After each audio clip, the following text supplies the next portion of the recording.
අයිබෝන් අද අපි සිනිටොක්ස් වලින් කතා බහ කරන්න යන්නේ තවත් අලුතෙන්ම නිකුත් වෙච්ච ට්‍රේලර් එකක් ගැන. ඔබ දන්නවනේ මයිකල් ජැක්සන්ගේ ජීවිත කතාව චිත්‍රපටයකට එනවා කිව්වහම මුළු ලෝකෙම කොච්චර උනන්දු වුණාද කියලා. ඇත්තටම මම නම් හිතුවේ මේක පරණ කතා ටිකක් වෙයි කියලා. හැබැයි ට්‍රේලර් එකේ දැක්කම ලොකු වෙනසක් දැනුණා. අධ්‍යක්ෂක ඇන්තොනි ෆුකුවා ඒ කියන්නේ ට්‍රේනින් ඩේ කියන ෆිල්ම් එක කරපු කෙනා තමයි මේක හදලා තියෙන්නේ. නිකම්ම කතාවක් විදිහට නෙවෙයි. දර්ශනීය සංගීත සංදර්ශනයක් විදියට. චිත්‍රපටය එන්න නියමිතයි 2026 අප්‍රේල් මාසේ. මේකේ තියෙන විශේෂම කාරණාව තමයි මයිකල්ගේ චරිතයට ඔහුගේම ඥාති පුත්‍රයා වන ජෙෆර් ජැක්සන් තෝරාගෙන තිබීම. ට්‍රේලර් එකේ තියෙන තත්පර කීපෙදී වුණත් ජෙෆර්ගේ රඟපෑම පුදුම හිතෙන තරම් සමානයි.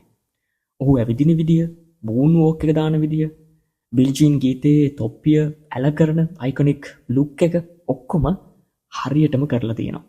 ඔහුගේ චලනයන් වේදිකාවේ ශක්තිය මයිකල්ටම සමානයි.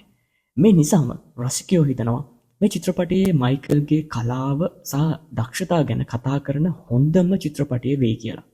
ට්‍රේලර් එකෙන් පේනවා මේ චිත්‍රපටය හදන්න ලොකු වියදමක් කරලා තියෙනවා කියලා.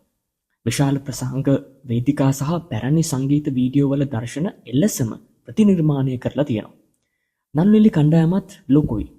කෝල්මන් ඩොමින්ගෝ මයිකල්ගේ තාත්තා වන ජෝ ජැක්සන් ලෙසත් නියා ලොංග් අම්මා වන කැත්රින් ජැක්සන් ලෙසත් රඟපානවා. ඒ කියන්නේ සංකීර්ණ පවුල් පසුබිම ගැනත් යම් අවධානයක් යොමු කරන්න ඉඩකඩ තියෙනවා. ට්‍රේලර් එක දැක්කහම හැමෝටම තියෙන ලොකුම ප්‍රශ්නේ තමයි මයිකල්ගේ පසුකාලීන ජීවිතයේ ආందోලනාත්මක සිදුවීම් සහ චෝදනා මේකේ පෙන්නයිද නැද්ද කියන එක.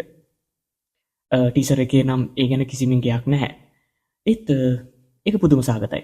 මොකද චිත්‍රපටය හැදලා තියෙන්නේ ජැක්සන්ගේ වතුයායේ. එහෙම නැත්නම් ජැක්සන් එස්ටේට් එක සහයෝගය ඇතිව.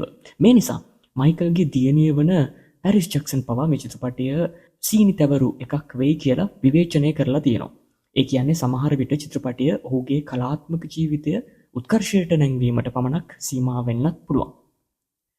මයිකල් චිත්‍රපටයේ ට්‍රේලර් එක බලනකොට දැනෙන්නේ බොහෙමියන් රැප්සොඩි හෝ එල්විස් වගේ සුපිරි සංගීතමය අත්දැකීමක් ලබන්න පුළුවන් වෙයි කියලා. ඒත් මයිකල්ගේ ජීවිතයේ තිබුණු අඳුරු පැති ගැන ගැඹුරින් බලන එකක් වේවිද කියලා නම් මේ මොහොතේ කියන්න අමාරුයි. ඔයා හිතන්නේ ජෙෆර් ජැක්සන්ට මේ චරිතය හොඳට කරන්න පුළුවන් වේවිද? නැත්නම් චිත්‍රපටය මතභේදයන් මගහැරීම ගැන ඔයාට මොකද හිතෙන්නේ? ඒ ගැන පල්ලෙහාන් කමෙන්ට් කරන් යන්න. අපි ගිලෙන්න මේ සිනටොක්ස්. සුබ දවසක්.